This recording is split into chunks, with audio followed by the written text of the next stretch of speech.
بسم اللہ الرحمن الرحیم. ناظرین السلام علیکم. میں ہوں آپ کا میزبان صابر شاکر. 8 اگست جمعۃ المبارک. تازہ ترین خبریں، اطلاعات اور تبصرے، پاکستان کے حالات و واقعات اور سیاسی صورتحال کے بارے میں کچھ اہم نوعیت کی معلومات. پاکستان تحریک انصاف 5 اگست کامیاب احتجاج کیا گیا ملک بھر میں بلکہ دنیا بھر میں. اس کے آفٹر شاکس جو ہیں اقتدار کے ایوانوں میں ابھی تک محسوس کیے جا رہے ہیں اور فسطائیت کا سلسلہ بھی دوبارہ شروع ہو چکا ہے. دوسری جانب جن رہنماؤں کو سزائیں ہوئی تھیں ان کو ریلیف ملنا شروع ہو گیا ہے. 9 مئی کے مقدمات میں جو مریم صاحبہ، شہباز اینڈ کمپنی جو کچھ سوچ رہے تھے، فی الوقت ان کو لگی ہے بریک، کیونکہ ان کا خیال تھا کہ جلد از جلد ان سیٹوں کو خالی کروایا جائے. اس کے بارے میں کچھ اہم نوعیت کی ڈیولپمنٹس ہیں، اچھی خبریں ہیں، وہ بھی آپ کے ساتھ شیئر کریں گے. خواجہ آصف صاحب پھنس چکے ہیں، بڑے برے طریقے سے پھنس چکے ہیں اور اس وقت وہ لاوارث کارکن کے طور پہ ان کو دیکھا جا رہا ہے، کیونکہ بہت زیادہ انہوں نے بڑھ کے سڑکیں ماری تھیں، لیکن اب وہ خود ہی 2 ملاؤں میں ان کی مرغی جو ہے وہ حرام ہونے لگی ہے. تو بہرحال خبریں کافی ہیں، اس لیے وقت کم، مقابلہ سخت. پہلے ذرا چلتے ہیں آپ کو 5 اگست 2025 کیا جو احتجاج تھا وہ بہت کامیاب رہا. عمران خان صاحب خوش، پاکستان تحریک انصاف والے خوش، اور خاص طور پہ عالمی ذرائع ابلاغ نے جس طریقے سے اس کی کوریج کی، اس کے بعد تو مزید پریشانی لاحق ہو گئی.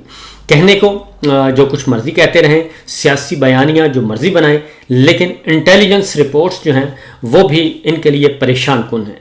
اور انٹیلیجنس رپورٹس صرف ISI MI کی نہیں بلکہ اسپیشل برانچ کی اور انٹیلیجنس بیورو کی تمام رپورٹس جو ہیں وہ بھی، اور جو پرائیویٹلی حاصل کی گئی ہیں رپورٹس، خاص طور پہ مسلم لیگ نواز مریم صاحبہ نے، وہ بھی ان کے لیے کافی مشکل اور کافی پریشان. اس کی وجہ یہ ہے کہ آپ کو معلوم ہے کہ سیاستدان بہت اچھی طرح ہر چیز کو سمجھتے ہیں. جو فیلڈ میں موجود ہیں، فارم 47 کے جعلی جو لوگ ہیں، ان کو بھی پتہ ہے کہ 5 اگست کو کیا ہوا. تو بہرحال میاں عباد فاروق ایک لمبی سزا کاٹ کے آئے. ان کے بھائی میاں شہزاد فاروق کو اٹھایا گیا ہے 5 اگست کی شام، اور آج ہو گئی ہے 8 اگست اور ان کے بھائی کا کوئی پتہ نہیں ہے. چند لوگ آئے، اٹھا کر لے گئے. اور کل سلمان اکرم راجہ صاحب نے بھی ایک پریس کانفرنس کی اور انہوں نے بتایا کہ تمام لاہور کے تھانے چیک کر لیے گئے ہیں. میاں عباد فاروق اور ان کی فیملی نے بھی چیک کیے تو کسی بھی لاہور کے تھانے میں میاں شہزاد فاروق نہیں ہے اور ان کو لاپتہ کر دیا گیا ہے، اور اب ان کے لیے پیٹیشن بھی فائل کر دی گئی ہے. تو فسطائیت کا سلسلہ شروع ہے، کیونکہ پنجاب اور خاص طور پہ لاہور، عالیہ حمزہ اور میاں عباد فاروق اور دیگر جتنے بھی لوگ تھے، انہوں نے کافی تحرک پیدا کیا اور اس کی وجہ سے یہ سب کچھ ہو رہا ہے. پھر ایک اور خبر ہے اور وہ ہے احسان اللہ ورک گوجرانوالہ سے جیتے تھے، لیکن ان کے 23,000 ووٹ مسترد کر دیے گئے. اب ذرا سوچیں کہ 23,000 ووٹ مسترد کر کے نون لیگ کو سیٹ دے دی گئی تھی. تو ان کی پیٹیشن جو ہے وہ بالآخر سپریم کورٹ پہنچی ہے اور سپریم کورٹ نے ان کی پیٹیشن کو ٹیک اپ کر لیا ہے، اور جسٹس ہیں حاجی امین صاحب، وہ سنیں گے اس پیٹیشن کو. احسان اللہ ورک گوجرانوالہ 23,000 ووٹ مسترد کیے گئے، آپ خود اندازہ کر لیں. تو ابھی ان کو صبر نہیں آ رہا، اور اب دیکھتے ہیں حاجی امین صاحب کیا فیصلہ فرماتے ہیں. تو آگے جو بڑی خبر ہے وہ ہے بحریہ ٹاؤن ملک ریاض صاحب کے بارے میں. اور آپ کو معلوم ہے کہ ملک ریاض صاحب بھی اب قابو نہیں آ رہے، اور چونکہ وہ قابو نہیں آ رہے اس لیے وہ وعدہ معاف گواہ نہیں بنے عمران خان کے خلاف، بشرا بی بی کے خلاف. اور جو اطلاعات ہیں انہوں نے مال شال بھی دینا بند کیا ہوا ہے. تو میں ان کو مشورہ دوں گا کہ مال دینا شروع کر دیں، کیونکہ جب تک وہ پہیے نہیں لگائیں گے فائلوں کو اور اس وقت تک ان کے معاملات خراب ہوتے رہیں گے. اور یہ چسکا بھی انہوں نے خود ہی ڈالا ہے.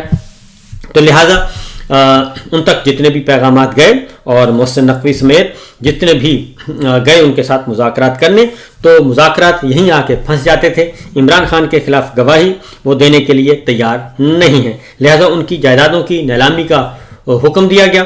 اور جناب سرفراز ڈوگر صاحب جو چیف جسٹس ہیں اسلام آباد ہائی کورٹ کے، امپورٹڈ لاہور سے لائے گئے تھے، انہوں نے ان کے خلاف ان کی پیٹیشن خارج کر دی تھی. تو کل ان کی کچھ جائیدادیں نیلام ہوئی ہیں.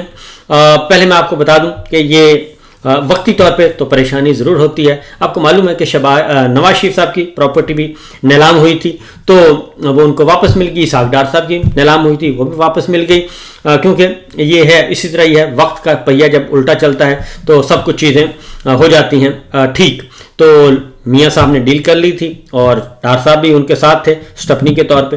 تو بہرحال بحریہ ٹاؤن کی جائیدادیں جو نیلام ہوئی تھی کل, ایک تو 50 کروڑ 80 لاکھ روپے میں ایک مارکی جو تھی وہ نیلام کی گئی اور اس کو کیا جا رہا ہے, ریکوری کی جا رہی ہے. کارپوریٹ آفس 1 تھا 87 کروڑ روپے کی, 87 کروڑ 60 لاکھ روپے کی مشروط بولی اس کی ہوئی ہے. 88 کروڑ 15 لاکھ کی ایک اور بلڈنگ کی کارپوریٹ آفس کی بولی ہوئی ہے جی مشروط. تو 3 جائیدادوں کی نیلامی مؤخر کر دی گئی ہے اور باقی جائیدادیں جو ہیں وہ دوبارہ اب نیلام کی جائیں گی. تو یہ تو کل کی کارکردگی ہے نیب کی. لیکن اس کے ساتھ ساتھ جو اگلی ڈیولپمنٹ ہوئی ہے وہ ہے سپریم کورٹ آف پاکستان میں ان کی اپیل جو ہے وہ لگ گئی ہے اور اب سپریم کورٹ آف پاکستان جو ہے وہ اس کا جائزہ لے گا کہ آیا ان کو ریلیف ملتا ہے یا نہیں ملتا. یہ میرے سامنے کاز لسٹ بھی آ گئی ہے, آج ہی ہوگی سماعت Lahore supreme court of Pakistan میں. اور جسٹس امین الدین جناب حاجی امین صاحب ہیں اگین, اور جسٹس نعیم افغان ہیں اور جسٹس میاں گل حسن اورنگزیب ہیں. تو فیصلہ وہی ہوگا جو حاجی امین چاہیں گے اور ان کے ساتھ نعیم افغان جو ہیں وہ ان کا ساتھ دیں گے, اور باقی جسٹس میاں گل حسن اورنگزیب جو ہیں وہ ان کی مرضی نہیں چلے گی کیونکہ وہ سب سے جونیئر ہیں. اور ویسے بھی ان کو ساتھ بٹھایا اس لیے ہے کہ تاکہ بینچ بیلنس ظاہر ہو. تو بحریہ ٹاؤن کے 3 کیسز ہیں, 3 درخواستیں ہیں. آج سپریم کورٹ آف پاکستان حاجی امین صاحب اس کو سنیں گے. تو دیکھتے ہیں کہ ان کو ریلیف دیا جاتا ہے یا پھر حکم حاکم ہے کہ نہیں ابھی ہم کسی قسم کا ریلیف ان کو دینے کے لیے تیار نہیں ہے. فیصلہ وہی ہوگا جو راولپنڈی سے آئے گا, وہ خواہ ڈسٹرکٹ کورٹس ہوں, احتساب عدالتیں ہوں, انسداد دہشت گردی کی عدالتیں ہوں, ہائی کورٹس ہوں, تو فیصلے وہیں سے آ رہے ہیں لکھے لکھائے. تو لہٰذا یہ فیصلہ بھی وہیں سے آئے گا کیونکہ پولیٹیکلی موٹیویٹڈ کیس ہے ملک ریاض صاحب کا, اور میرٹ ویرٹ والا کام تو ہے نہیں, اور اگر میرٹ پہ ہوتا تو پھر تو یہ سارے کا سارا جعلی نظام اس وقت موجود ہی نہ ہوتا اور جعلی رجیم اس وقت کام ہی نہ کر رہی ہوتی. اگلی جو خبر ہے ملک ریاض صاحب کے بعد اگلی خبر ہے خواجہ آصف صاحب کی. یہ کافی امپورٹنٹ نیوز ہے. خواجہ آصف صاحب کافی جو ہے وہ پریشان ہیں اور ADCR کو اٹھایا گیا تھا. اب مجھے لگ رہا ہے کہ جو میں نے آپ کے سامنے میں شیئر کرنے لگا ہوں کچھ چیزیں, تو اس کے بعد لگ رہا ہے کہ یہ معاملہ بھی بس وقتی ہے اور وقتی طور پہ یہ کھڑا کیا گیا. لیکن جو فی الوقت ہے جی سیالکوٹ سے گرفتار جو ADCR ہے محمد اقبال, ان کا جسمانی ریمانڈ حاصل کر لیا گیا ہے اور ان کو نہیں دیا گیا, ضمانت نہیں دی گئی بلکہ ان کا جسمانی ریمانڈ ہوا ہے. اینٹی کرپشن پنجاب مریم صاحبہ کا ڈپارٹمنٹ ہے اور مریم صاحبہ کے حکم پہ, اور اس کے بعد راولپنڈی یقیناً 100% راولپنڈی بھی آن بورڈ ہے, یعنی کہ فیلڈ مارشل. یہ ہو نہیں سکتا کہ مریم صاحبہ جو ہیں وہ فیلڈ مارشل کی مرضی کے بغیر جو ہے اور ان کے حکم کے بغیر یہ کام کریں. تو بہرحال یہ کام شروع ہو چکا ہے جی, اور تفتیشی افسر نے عدالت میں جزوی ریکوری کو دکھایا ہے, اور جو جزوی ریکوری ہے وہ کوئی خاص نہیں ہے اس آج کل کے جو حالات میں ہیں. اور انہوں نے کہا جی شواہد ابھی اکٹھے کیے ہیں اور مزید اکٹھے کرنے ہیں اور 4 دن کا ہمیں وقت چاہیے. تو 4 دن کا وقت ان کو ملا اور 11 اگست کو دوبارہ ADCR کو پیش کیا جائے گا. اور جوڈیشل مجسٹریٹ تھیں بشرا انور, اینٹی کرپشن کی درخواست پر انہوں نے سماعت کی ہے اور شفاف طریقے سے تحقیقات کرنے کی ہدایت کی جاتی ہے اور جسمانی ریمانڈ کے لیے کر دیا گیا ہے. اور ان کے قبضے سے وہ کہتے ہیں جی ایک رولیکس گھڑی نکلی ہے اور 14 لاکھ روپے سے زائد رقم برآمد کی گئی ہے. میں سمجھتا ہوں آج کل یہ کچھ بھی نہیں ہے, کوئی حیثیت نہیں ہے. ADCR additional deputy commissioner revenue, اور ان کے قبضے سے 2 عدد 5 مرلے کمرشل پلاٹس کی اوپن فائلیں ہیں, یہ بھی کوئی خاص نہیں ہے. تو لہٰذا یہ مجھے سیاسی کیس زیادہ لگ رہا ہے. اب خواجہ آصف صاحب نے کس کو ڈچ کیا ہے یہ وہ خود سوچیں, اور انہوں نے مریم صاحبہ کو ڈچ کیا ہے, نواز شریف صاحب کو کیا ہے, یا پھر جنرل عاصم منیر صاحب کو کیا ہے. کسی نہ کسی کو انہوں نے کوئی نہ کوئی حرکت فرمائی ہے جس کی وجہ سے یہ سب کچھ ہو رہا ہے. اور میرا اپنا خیال یہی ہے کہ field marshal general Asim Munir صاحب کو خواجہ صاحب نے اپنی سی وی پیش کی تھی وزارت عظمیٰ کے لیے کہ اب ان ہاؤس تبدیلی لانی ہے تو پھر جناب میں حاضر ہوں، مجھے وزیر اعظم، میں کیوں نہیں وزیر اعظم ہو سکتا. تو لہٰذا یہ ایک سلسلہ شروع ہوا ہے جی. تو دیکھیے آگے ہوتا ہے کیا. اس کے بعد ہیں پاکستان تحریک انصاف کے جو 9 مئی کے رہنما تھے جن کو سزائیں سنائی گئیں، لیڈر آف اپوزیشن قومی اسمبلی عمر ایوب صاحب، leader of opposition senate Shibli Faraz, leader of opposition Punjab assembly Ahmed Khan Bachar, پارلیمانی لیڈر زرتاج گل اور دیگر رہنما جو ہیں انہوں نے پشاور ہائی کورٹ اپلائی کیا، اور اسی طریقے سے علی امین گنڈا پور نے بھی کیا تھا، اور بہت سارے رہنماؤں کو راہداری ضمانتیں جو ہیں وہ ملنا شروع ہو گئی ہیں، اور ان کو روکا جا رہا ہے کہ ان کو گرفتار مت کیا جائے کیونکہ انہوں نے اپیلیں کرنی ہیں، اور اپیلیں فائل کر کے عدالت کے سامنے جانا ہے. تو اس کے لیے ضروری ہے کہ عدالت تک پہنچنے کے لیے ان کے پاس ضمانت ہو، ورنہ تو ان کو گرفتار کر لیا جائے گا راستے میں.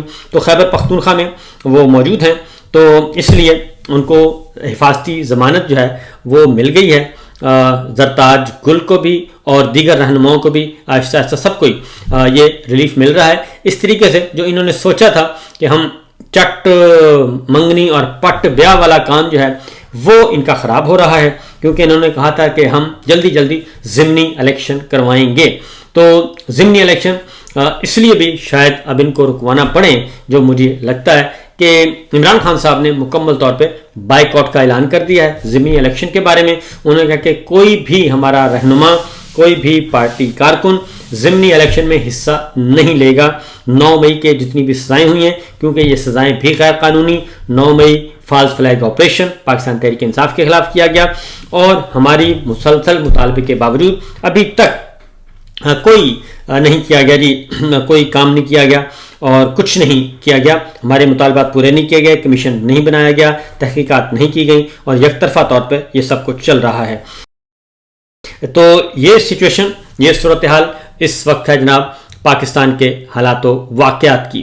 تو دیکھتے ہیں کہ سپریم کورٹ میں جو اب آج کیا بنتا ہے. حاجی امین صاحب کیا کرتے ہیں؟ ری کاؤنٹنگ کا کیس ہے سپریم کورٹ میں، NA 79 گوجرانوالا، اور ری کاؤنٹنگ کے فیصلے کے خلاف اپیل کی سماعت جسٹس امین الدین خان اور گل حسن اور نعیم اختر افغان کریں گے. اور PTI رہنما احسان ورک کے 23,000 ووٹ مسترد کر دیے گئے تھے اور لیگی امیدوار کو فاتح قرار دے دیا گیا تھا. یہ ہے اسی طریقے سے جمشید دستی صاحب کو نااہل قرار دیا تھا، اور ان کو بھی ریلیف مل گیا تھا، اور ضمنی الیکشن روک دیا تھا. اور یہ سب کچھ چل رہا ہے، اور ساتھ ساتھ مزید سیٹیں بھی خالی کروانے کا شوق رکھتے ہیں اس وقت جعلی سرکار. تو دیکھتے ہیں کہ کیا ہوتا ہے. فی الوقت اتنا ہی جی، اجازت دیجیے، اللہ حافظ.